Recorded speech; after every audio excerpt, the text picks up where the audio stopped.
الحمد لله رب العالمين والعاقبة للمتقين والصلاة والسلام على رسوله محمد وعلى آله وأصحابه أجمعين وعلى من تبعهم بإحسان إلى يوم الدين. أما بعد، فأعوذ بالله من الشيطان الرجيم. بسم الله الرحمن الرحيم. يا أيها الذين آمنوا اجتنبوا كثيرا من الظن إن بعض الظن إثم ولا تجسسوا ولا يغتب بعضكم بعضا أيحب أحدكم أن يأكل لحم أخيه ميتا فكرهتموه واتقوا الله إن الله تواب رحيم. صدق اللہ العظیم. بزرگان محترم اور میرے عزیز دوستوں اور بھائیوں، ایک اچھے معاشرے کی تشکیل اور اس کی بقا کا دار و مدار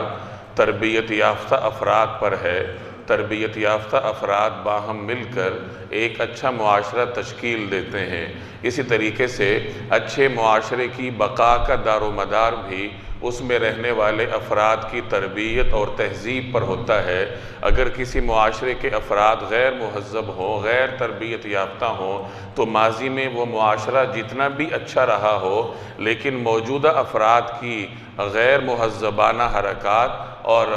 ان کے غیر اخلاقی اور انسانی رویوں کے خلاف جو ان کا کردار ہے، یہ کسی بھی اچھے معاشرے کو غرق کرنے کے لیے کافی ہوتا ہے. تو تربیت یافتہ فرد ضروری ہے، چاہے معاشرے کی تشکیل نو ہو یا کسی بھی اچھے معاشرے کی بقا کا امتحان ہو. یہی وجہ ہے کہ قرآن کریم نے اکثر مقامات پر فرد کی تربیت پر زور دیا ہے. قرآن کریم اکثر افراد کو مخاطب کرتا ہے. کبھی یا ایہا الانسان کہتا ہے، کبھی یا ایہا الناس کہتا ہے، کبھی یا ایہا الذین آمنوا کہتا ہے. تو مختلف انداز تخاطب کے ذریعے قرآن کریم افراد کو مخاطب کرتا ہے تاکہ فرد اپنا رویہ ٹھیک کرے، اپنی تربیت پر غور کرے، اپنے رویے پر غور کرے اور ایک تربیت یافتہ فرد کی حیثیت سے اپنے معاشرے کی ترقی میں اور اس کی بقا میں اپنا کردار ادا کرے. جناب رسول اللہ صلی اللہ علیہ وسلم کی سیرت طیبہ کے دو بنیادی حصے ہیں، یا یوں کہہ لیجئے کہ سیرت کے دو ابواب ہیں. ایک باب نبی کریم صلی اللہ علیہ وسلم کی سیرت طیبہ کا مکی زندگی سے تعلق رکھتا ہے، اور دوسرا حصہ اور دوسرا باب مدنی زندگی ہے. اور ان دونوں میں نبی کریم صلی اللہ علیہ وسلم کی سیرت کی اپنی خصوصیات آپ کو نظر آئیں گی. مکی سیرت کی جہاں اور بہت ساری خصوصیات ہیں، وہاں ایک نمایاں خصوصیت جو آپ کو نظر آئے گی وہ فرد سازی ہے، افراد سازی. کہ مکی زندگی میں افراد کی تربیت نبی کریم صلی اللہ علیہ وسلم کی محنت کا محور رہی ہے کہ افراد کے نظریات درست ہو جائیں، افراد کے رویے ٹھیک ہو جائیں، ان کے اخلاق ٹھیک ہو جائیں اور وہ اس قابل ہو جائیں کہ ایک اچھے معاشرے کی تشکیل میں اپنا کردار ادا کریں. تو مکی زندگی میں نبی کریم صلی اللہ علیہ وسلم کی محنت کا مرکز اور حضور علیہ السلام کی محنت کا محور افراد سازی رہی ہے. چنانچہ جب ہم رسول اللہ صلی اللہ علیہ وسلم کی مکی زندگی میں افراد سازی کے منہج کو دیکھیں کہ وہ کون سا طریقہ کار تھا جس کو اپنا کر جناب رسول اللہ صلی اللہ علیہ وسلم نے مکہ والوں کی تربیت پر اور افراد سازی پر زور دیا، اور کس طریقہ کار پر عمل کر کے جناب رسول اللہ صلی اللہ علیہ وسلم نے مکی زندگی میں صحابہ کرام کی تربیت فرمائی، تو اس کے مختلف مرحلے آپ کو نظر آئیں گے، مختلف اسالیب نظر آئیں گے. ان میں سے ایک اسلوب تلاوت قرآن کریم ہے. قرآن کریم کی تلاوت کے ذریعے جناب رسول اللہ صلی اللہ علیہ وسلم نے مکہ مکرمہ میں افراد سازی کا عمل انجام دیا ہے. قرآن کریم نے نبی کریم صلی اللہ علیہ وسلم کے مختلف ذمہ داریاں ذکر کی ہیں کہ ایک پیغمبر کی حیثیت سے رسول اللہ صلی اللہ علیہ وسلم کی کیا ذمہ داریاں ہیں. چنانچہ ایک جگہ حضرت ابراہیم علیہ السلام کی دعا قرآن کریم نقل کرتا ہے، ربنا وبعث فیہم رسولا منہم، کہ یا رب العالمین ان میں اب ایک رسول کو مبعوث فرما جو انہی میں سے ہو، اور اس کی ذمہ داریاں کیا ہوں؟ یتلو علیہم آیاتی، جو کہ ان کو آپ کی آیات پڑھ کر سنائے، یعنی جو اللہ کی وحی ہو قرآن کریم کی شکل میں، وہ اپنی قوم کو پڑھ کر سنائے۔ تو قرآن کریم پڑھنا، اس کو ہم اپنی زبان میں تلاوت کہتے ہیں۔ تو تلاوت آیات یہ جناب رسول اللہ صلی اللہ علیہ وسلم کی ذمہ داریوں میں سے اولین ذمہ داری تھی۔ اسی طریقے سے وَيُزَكِّيهِمْ، ان کو پاک کرے، یعنی ان کی کردار سازی پر توجہ دے۔ وَيُعَلِّمُهُمُ الْكِتَابِ، اور انہیں کتاب کی تعلیم دے۔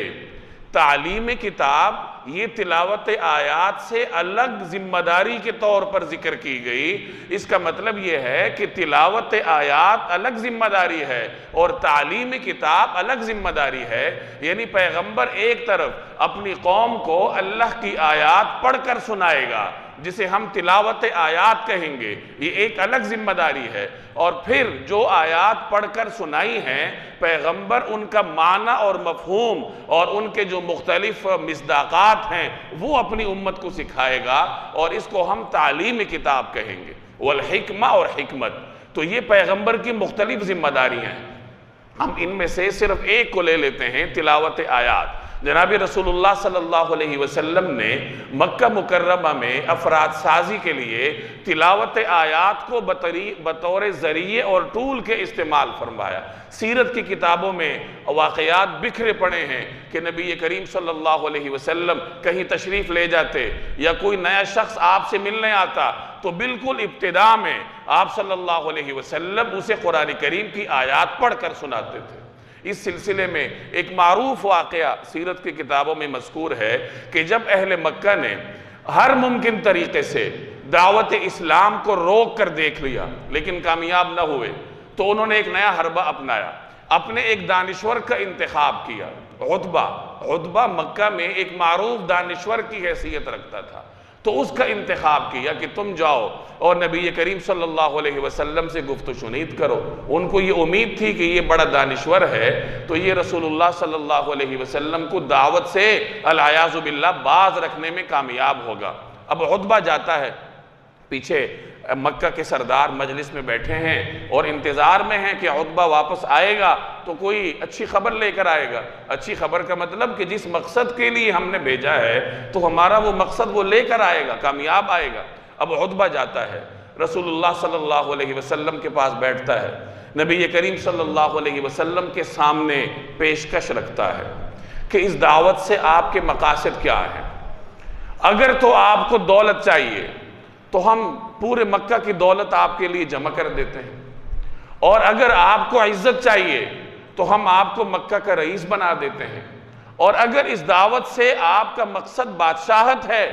تو ہم آپ کو اپنا بادشاہ بنا لیتے ہیں۔ تو یہ مختلف پیشکشیں وہ رکھتا ہے کہ کوئی بھی پیشکش آپ قبول فرما لیجئے اور دعوت سے باز آ جائیے۔ یہ جو افراد سازی کا کام آپ کر رہے ہیں، یہ جو سرداروں کے برابر غلاموں کو بٹھانے کی جدوجہد آپ کر رہے ہیں، اس سے باز آ جائیے۔ تو رسول اللہ صلی اللہ علیہ وسلم نے پہلے عتبہ کی گفتگو سماعت فرمائی، اور جب وہ اپنی گفتگو ختم کر چکا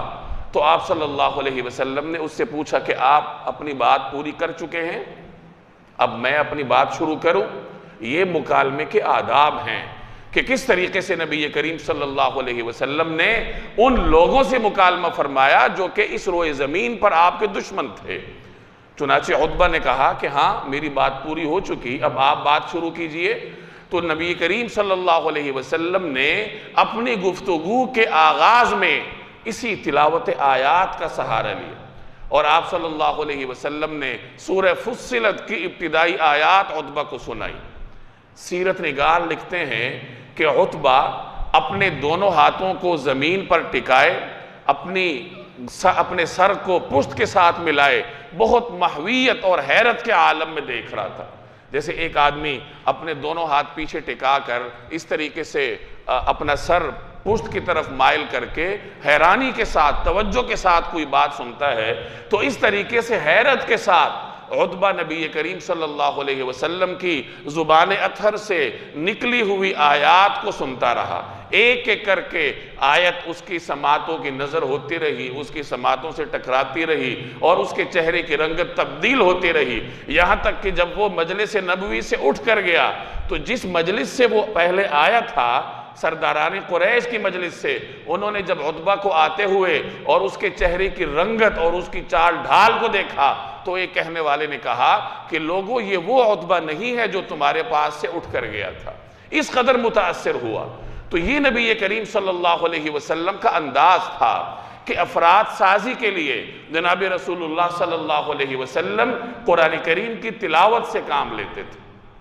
اور یہی سب سے مؤثر ذریعہ ہے جس کی طرف قرآن کریم نے ایک اور جگہ بھی اشارہ کیا، وَاعْتَصِمُوا بِحَبْلِ اللَّهِ جَمِيعًا، کہ تم سب کے سب اللہ کی رسی کو مضبوطی سے تھام لو، وَلَا تَفَرَّقُوا، اور فرقہ واریت میں نہ پڑو، باہمی تفرقہ بازیاں نہ کرو، اختلافات میں مت الجھو۔ تو اختلافات میں الجھنے سے بچنے کا نسخہ کیا ہے؟ اللہ کی رسی کو مضبوطی سے تھامنا۔ اللہ کی رسی کیا ہے؟ مفسرین فرماتے ہیں کہ وہ قرآن کریم ہے۔ گویا کہ جب امت قرآن کریم کو تھام کر رکھتی ہے، قرآن کریم کی آیات کی تلاوت کرتی ہے، اور ظاہر ہے جب تلاوت کرے گی تو ایک مرحلے پر جا کر اس کو سمجھنے کا آغاز کرے گی، اور جب سمجھنا شروع کرے گی تو عمل بھی کرے گی، عمل کرے گی تو اللہ نے قرآن کریم جس مقصد کے لیے بھیجا ہے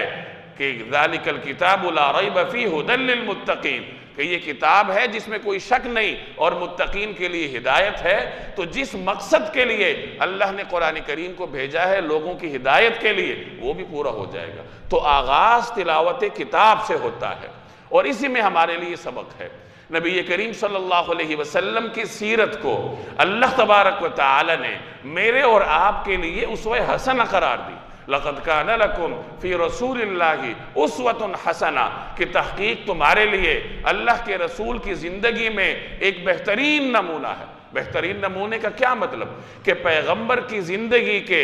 ایک ایک عمل پر غور کرو، ایک ایک لمحے پر غور کرو، ایک ایک قول پر غور کرو، اور پھر دیکھو کہ اس سے تمہاری ہدایت کے کیا کیا پہلو نکلتے ہیں۔ تو رسول اللہ صلی اللہ علیہ وسلم کا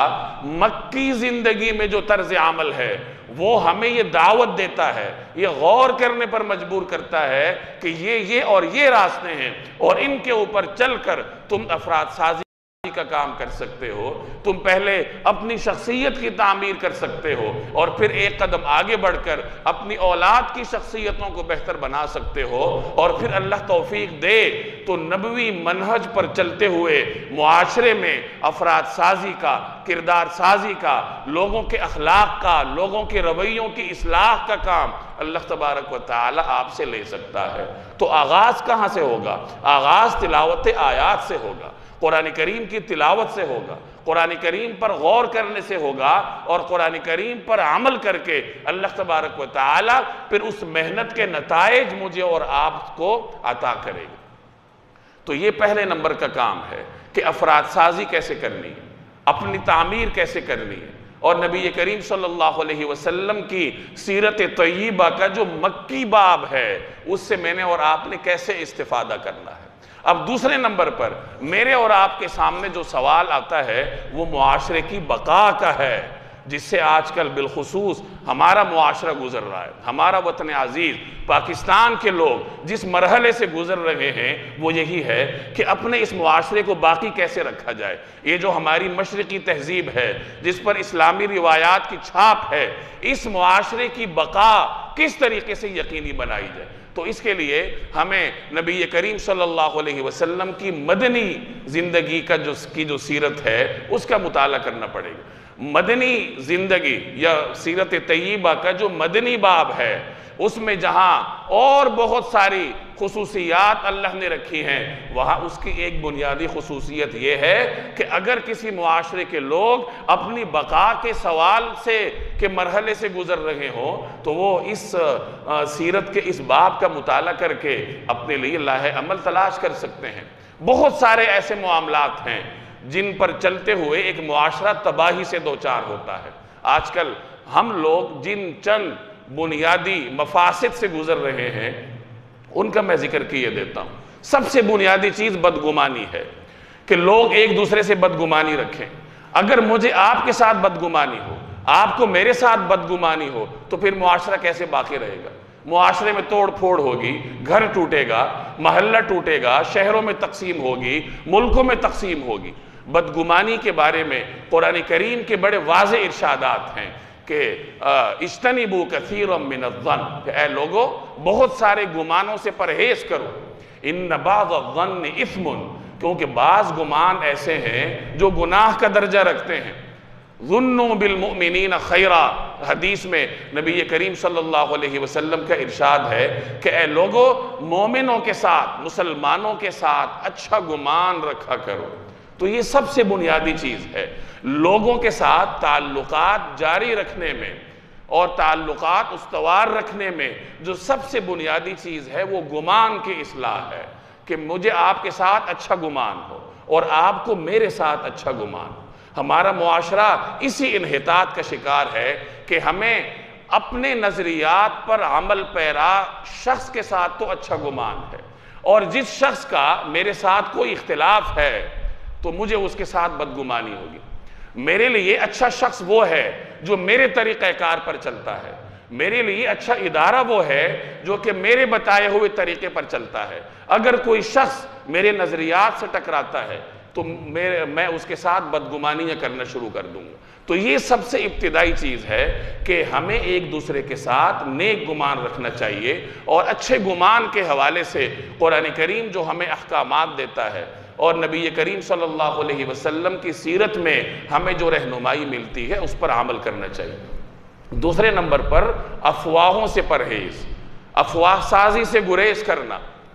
غلط افواہیں یہ ایک اچھے خاصے معاشرے کو خانہ جنگی کی طرف دھکیل دیتی۔ قرآن کریم اس حوالے سے بھی ہماری رہنمائی کرتا ہے کہ یا ایھا الذین آمنوا، اے ایمان والو، ان جاءکم فاسق بنبأ، اگر کوئی فاسق تمہارے پاس کوئی خبر لے کر آتا ہے، ایک ایسا شخص تمہارے پاس کوئی خبر لے کر آتا ہے جو مجہول الحال ہے، آپ کو نہیں معلوم کہ یہ سچا یا جھوٹا ہے، تو اس کی خبر پر فوری عمل نہ کرو۔ کیا کرو؟ فتبینوا، تحقیق کر لو کہ وہ خبر درست بھی ہے یا غلط ہے۔ کیوں؟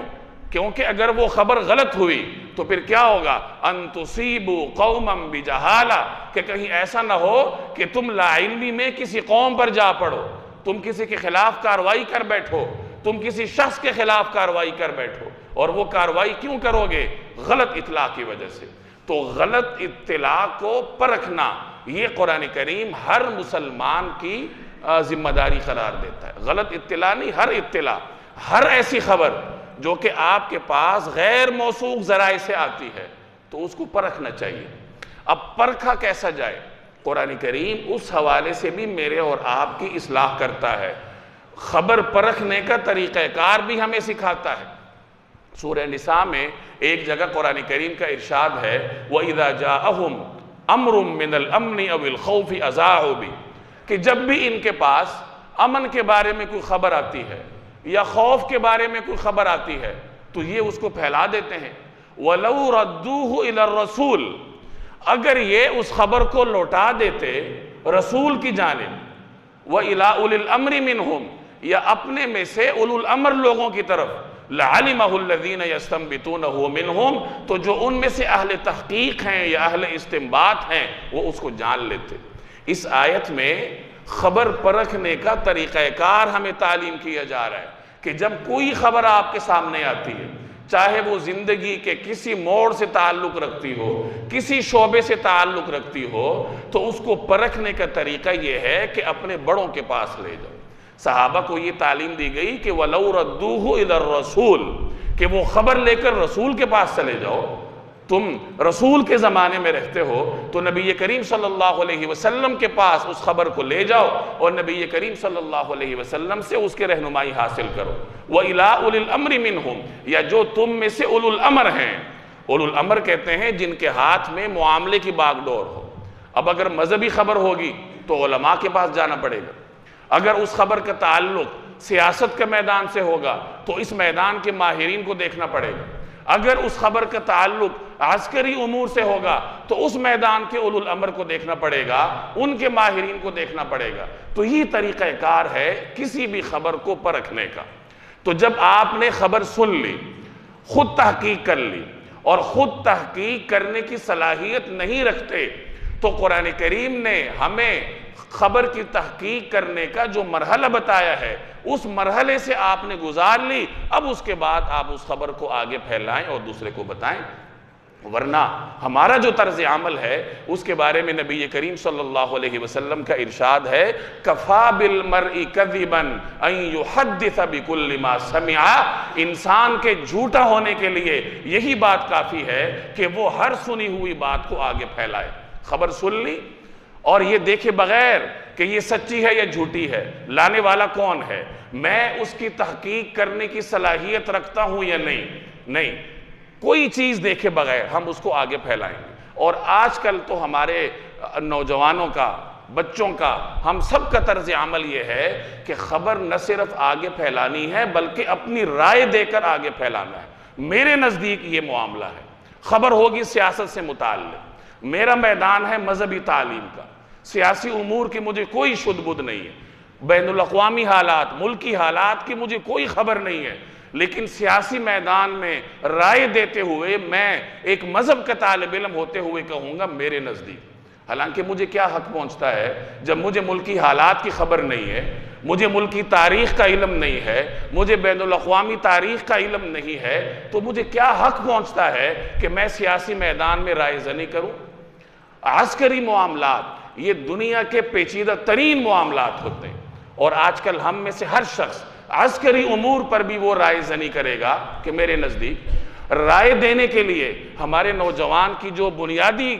کوالیفیکیشن وہ سمجھتا ہے وہ اینڈرائیڈ فون سیٹ ہے اور ایک انٹرنیٹ کا کنیکشن ہے، بس یہ چیز ہوگی تو نوجوان ہر چیز کے بارے میں رائے دے، چاہے وہ مذہب کے بارے میں کوئی بات ہوگی وہ اس پہ تبصرہ کرے گا، چاہے اس کا تعلق سیاست سے ہوگا اس پہ تبصرہ کرے گا، اس کا تعلق بین الاقوامی امور سے ہوگا اس پہ تبصرہ کرے گا۔ میرے بھائی یہ دین کا رویہ نہیں ہے، یہ دین کی تعلیمات نہیں ہے، دین کی تعلیمات وہی ہے جو میں نے آپ کو بتا دی کہ جب آپ خبر سنیں تو اس کی تحقیق کریں، یہ دیکھیں کہ لانے والا کون ہے اور تحقیق میں کر سکتا ہوں یا نہیں، میرے اندر بنیادی صلاحیت ہے،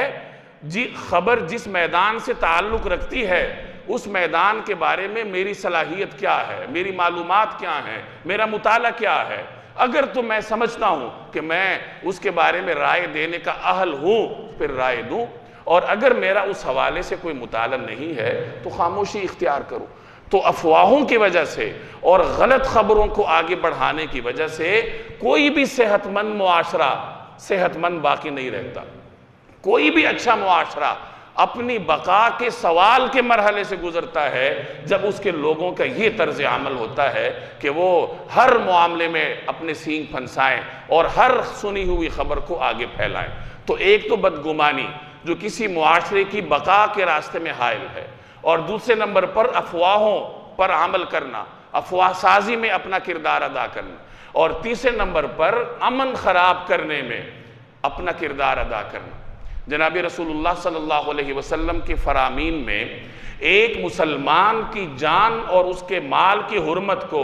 کعبہ کی حرمت سے بھی زیادہ ترجیح دی گئی۔ حضرت عبداللہ بن عمر رضی اللہ تعالی عنہ کی ایک روایت ہے کہ ایک مرتبہ نبی کریم صلی اللہ علیہ وسلم بیت اللہ کا طواف کر رہے تھے،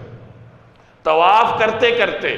نبی کریم صلی اللہ علیہ وسلم نے بیت اللہ کو مخاطب کر کے کہا کہ ما اطیبکی وما اطیب ریحکی، کہ اے بیت اللہ، اے اللہ کے گھر، کیا تیری پاکیزگی ہے اور کیا پاکیزہ تیری خوشبو ہے، وما اعظمکی وما اعظم حرمتکی، اور کیا تیری عظمت ہے اور کیا تیری حرمت کی عظمت ہے، اور آگے فرمایا والذی نفس محمد بیدہ، کہ قسم ہے اس ذات کی جس کے قبضے میں محمد کی جان ہے صلی اللہ علیہ وسلم، لحرمت المؤمن اعظم عند اللہ حرمتا منکی مالہ و دمہ، کہ قسم ہے اس ذات کی جس کے قبضے میں محمد کی جان ہے، ایک مومن کی حرمت، اس کے مال کی حرمت اور اس کے خون کی حرمت اللہ کے نزدیک تیری حرمت سے بھی زیادہ ہے۔ یہ اللہ تبارک و تعالی نے ایک مسلمان کے خون کی حرمت کو مقرر کیا ہے۔ قرآن کریم میں ارشاد ہے من قتل نفسا بغیر نفس او فساد فی الارض فکأنما قتل الناس جميعا، کہ جس نے بھی کسی جان کو نقصان دیا بغیر کسی جانی نقصان کے اور بغیر کسی فساد کے، یعنی ایک آدمی نے کوئی نقصان نہیں کیا، اس نے کوئی قتل نہیں کیا، اس نے کوئی فساد نہیں کیا، اور اس کے باوجود اگر اس کے خون کے ساتھ کھیلا جاتا ہے، اس کو جانی نقصان دیا جاتا ہے، تو فرمایا فَكَأَنَّمَا قَتَلَ النَّاسَ جَمِيعًا، تو ایسے ایک انسان کا قتل پوری انسانیت کے قتل کے مترادف ہے۔ یہاں قرآن کریم نے نفس کی اصطلاح استعمال کی، انسان کی اصطلاح، یعنی مذہب کو بھی نہیں دیکھا جائے گا کہ وہ مسلمان ہے یا غیر مسلم ہے، اس کا نظریہ کیا ہے، اس کا مسلک کیا ہے، وہ کس سیاسی جماعت سے تعلق رکھتا ہے، بلکہ اگر وہ انسان ہے تو اس کا انسان ہونا ہی اس کے خون اور اس کی مال کی حرمت کے لیے کافی ہے، اور اگر کوئی شخص ایسے معصوم انسان کو قتل کرتا ہے تو گویا اس نے پوری انسانیت کو قتل کیا۔ انسان کو قتل کرنا بہت دور کی بات ہے، نبی کریم صلی اللہ علیہ وسلم نے ایک انسان کو دھمکی دینا بھی گوارا نہیں کیا۔ ایک حدیث میں ارشاد ہے لا یشیر احدکم الی اخیہ بالسلاح، تم میں سے کوئی شخص اپنے بھائی کی طرف اسلحے کے ساتھ اشارہ نہ کرو، یعنی اسلحہ بھائی پر نہ تانو، کیوں؟ فَإِنَّهُ لَا يَدْرِي لَعَلَّ الشَّيْطَانَ يَنزِعُ فِي يَدِهِ فَيَقَعُ فِي حُفْرَةٍ مِّنَ النَّارِ، کیونکہ اس کو نہیں معلوم اگر شیطان نے اس کے ہاتھ کو پھسلا دیا تو کیا ہوگا، وہ آگ میں چلا جائے گا۔ شیطان کے پھسلانے کا مطلب یہ ہے کہ اپنے بھائی کی طرف، کسی انسان کی طرف آپ اسلحہ تان کر کھڑے ہیں، اب اگر تیش میں آ کر آپ سے وہ اسلحہ استعمال ہوا تو کیا ہوگا، پھر جہنم کے گڑھے میں گر جاؤ گے۔ تو گویا اسلحے سے کسی کی طرف اشارہ کرنا شریعت نے اس کو بھی گوارا نہیں کیا۔ اور ایک اور حدیث میں نبی کریم صلی اللہ علیہ وسلم کا بڑا واضح فرمان ہے کہ جو شخص کسی بھائی کی طرف حدید یعنی لوہے سے اشارہ کرتا ہے، لوہا اس زمانے میں اسلحہ تھا، آپ یوں کہہ لیجئے کہ جو شخص اپنے کسی بھائی کی طرف اسلحے سے اشارہ کرتا ہے تو فرشتے اس پر لعنت کرتے ہیں جب تک وہ اپنی حرکت سے باز نہ آ جائے۔ تو قتل کرنا تو بہت دور کی بات ہے، یہاں تو کسی انسان کی طرف، اپنے بھائی کی طرف، کسی مسلمان کی طرف اسلحہ تاننے کی بھی اجازت نہیں ہے، اور اس معاملے میں کسی کو رعایت نہیں ہے۔ نبی کریم صلی اللہ علیہ وسلم کے زمانے میں ایک مرتبہ ایک واقعہ ہوا، حضرت اسامہ بن زید رضی اللہ تعالی عنہ، یہ نبی کریم صلی اللہ علیہ وسلم کے بہت لاڈلے صحابی تھے، حضرت زید کے بیٹے تھے، حضرت زید حضور صلی اللہ علیہ وسلم کے منہ بولے بیٹے تھے، اور آپ علیہ السلام کے آزاد کردہ غلام تھے۔ ان کے بیٹے اسامہ بن زید تھے جو حضور علیہ السلام کو بہت محبوب تھے۔ صحابہ کرام نے نبی کریم صلی اللہ علیہ وسلم کی خدمت میں جب کوئی سفارش کرنی ہوتی تھی اور حضور صلی اللہ علیہ وسلم کے قریبی لوگوں کو تلاش کرتے تھے تو اسامہ بن زید کو آگے کرتے تھے۔ یہ اسامہ بن زید ایک مرتبہ ایک لشکر لے کر گئے، کسی قوم پر حملہ کرنا تھا۔ اس قوم میں ایک شخص ایسا تھا جو مسلمان ہو چکا تھا، مسلمان لشکر کو علم نہیں تھا کہ یہ مسلمان ہو چکا ہے۔ جب اس قوم نے سنا کہ مسلمانوں کا لشکر آ رہا ہے تو وہ سارے فرار ہو گئے، اور یہ شخص نہیں گیا۔ اس کا تو خیال تھا کہ میں تو مسلمان ہوں تو مجھے کیا ضرورت ہے بھاگنے کی، میرے بھائی آ رہے ہیں۔ یہ اپنی بکریوں کے ساتھ وہاں ٹھہرا رہا، کچھ دیر رکا رہا، پھر اس نے یہ سوچا کہ کہیں دشمن کا لشکر نہ ہو، کسی اور قبیلے کا لشکر نہ ہو، تو وہ اپنی بکریاں، اپنا مال لے کر پہاڑ پہ چلا گیا۔ اتنے میں صحابہ کا لشکر آیا، اب وہاں ان کو یہ شخص ملا تو اس کے ساتھ انہوں نے مقابلہ کرنا چاہا، تو اس نے لا الہ الا اللہ پڑھا، پہلے سلام کیا اور پھر لا الہ الا اللہ پڑھا۔ تو صحابہ نے یہ گمان کیا کہ شاید یہ ڈر کے مارے کلمہ پڑھ رہا ہے، تو انہوں نے وہاں پہ اپنی اس سوچ کے تحت اس کو قتل کر دیا کہ یہ دشمنوں میں سے ہے اور یہ کہیں دشمن کا جاسوس نہ ہو وغیرہ وغیرہ، یہ ڈر کے مارے کلمہ پڑھ رہا ہے، یہ مسلمان نہیں۔ اب یہ واقعہ ہوا، یہ لشکر واپس آیا۔ جب رسول اللہ صلی اللہ علیہ وسلم کو اس کی خبر دی گئی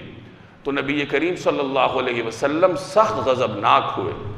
حضرت اسامہ بن زید جب رسول اللہ صلی اللہ علیہ وسلم کی خدمت میں حاضر ہوئے، خود فرماتے ہیں کہ نبی کریم صلی اللہ علیہ وسلم مجھ سے فرمانے لگے کہ اتقتلہ من قال لا الہ الا اللہ،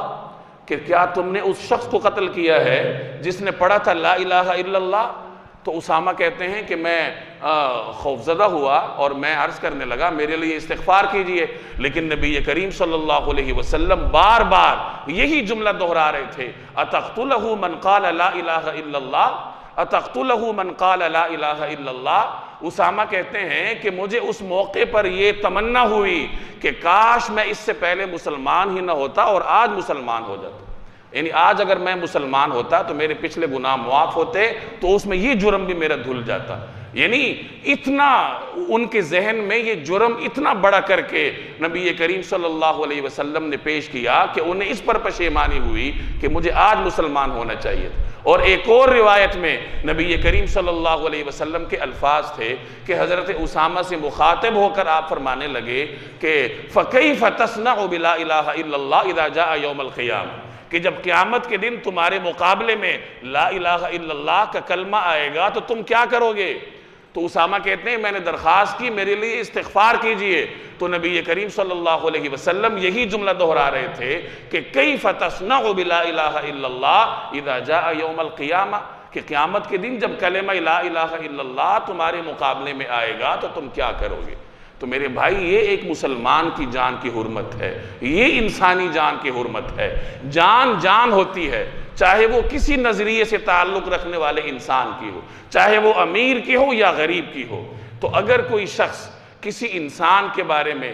غلط نظریات رکھتا ہے، غلط تمنا رکھتا ہے، کسی کے نقصان پر خوش ہوتا ہے، تو اسے ڈرنا چاہیے کہ کہیں ایسا نہ ہو کہ میں نے تو نہیں کیا لیکن اپنے تمنا کی وجہ سے ہی میں کرنے والوں کی فہرست میں شمار ہو جاؤں۔ تو میرے بھائی یہ چند بنیادی چیزیں میں نے عرض کی کہ نبی کریم صلی اللہ علیہ وسلم کی سیرت کی روشنی میں ہم اپنے معاشرے کو باقی رکھنے کے لیے کیا اقدامات اختیار کر سکتے ہیں، اور ان میں بنیادی چیز یہی ہے کہ بدگمانی نہیں ہونی چاہیے، افواہ سازی سے گریز کرنا چاہیے، اور انسانی جان کی حرمت کو بطور انسانی جان کے ملاحظہ رکھنا چاہیے، اس کے نظریے میں تول کے نہیں دیکھنا چاہیے، یا دوستی میں تول کے نہیں دیکھنا چاہیے، مال میں تول کے نہیں دیکھنا چاہیے، بلکہ انسان انسان ہے، اور ہر انسان کی جان کو شریعت مطہرہ نے اور جناب رسول اللہ صلی اللہ علیہ وسلم نے حرمت فراہم کی ہے۔ اگر حضور علیہ السلام کی سیرت مطہرہ کے